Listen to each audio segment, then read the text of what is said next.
महांगा तमाम रूज़ थिया। गरीब माण्हू जेको कुर्बानी सोचे सके तो करे नथो सघे। अॻे जेकी शइ 30,000 35 में मिलंदी उहा हींअर मिले 60 65,000। जेकी 1.5 लख जी वोड़ी मिलंदी उहा मिले 3.5 लख रुपए जी। हाणे गरीब किथां कंदो? आहे त माण्हू जो हाल आहे उहो सभिनी खे ख़बर आहे। माण्हू ॾाहे छा? हिकिड़ो असां पाणी कोन्हे, फसल जो को अघु कोन थियो, जिन्स जो को अघु कोन्हे, हाणे किथां पूरी थींदी?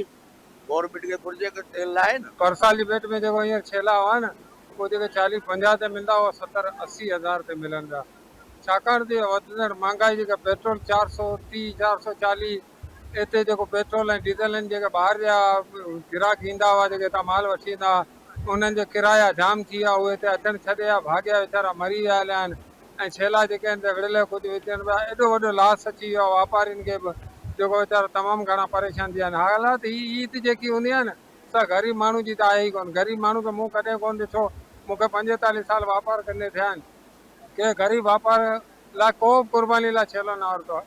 पेट्रोलियम मसनूआत की जो कीमतें बढ़ी हैं तो पिछले साल की निस्बत इस साल जो जानवर हैं वो दुगनी कीमत में मिल रहा है। जो पहले बकरा जो 40 से 50 हज़ार रुपये मिल जाता था वो इस वक्त जो है 70 से 80 हज़ार रुपये भी मुश्किल से मिल रहा है। सुबह से आए हुए हैं, देख रहे हैं, अगर कोई हमारे रेंज में मिल जाए तो फिर हम खरीदेंगे ज़रूर।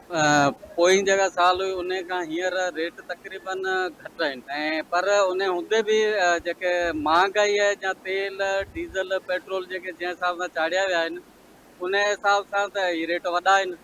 ग़रीब माण्हुनि जी पहुच खां त रेट वॾा आहिनि पर माल वारा बि वीचारा त ख़र्च करे आया आहिनि पर उन हूंदे बि रेट जेके से वॾा आहिनि गरीब माण्हुनि जे पहुच खां मथे आहिनि। तेल जेको सो मथां खां त हिननि जा जहाज़ बि अचनि पिया गुज़रनि पिया उन हूंदे बि ही तेल जेको सो रोज़ रोज़ वधाइनि पिया।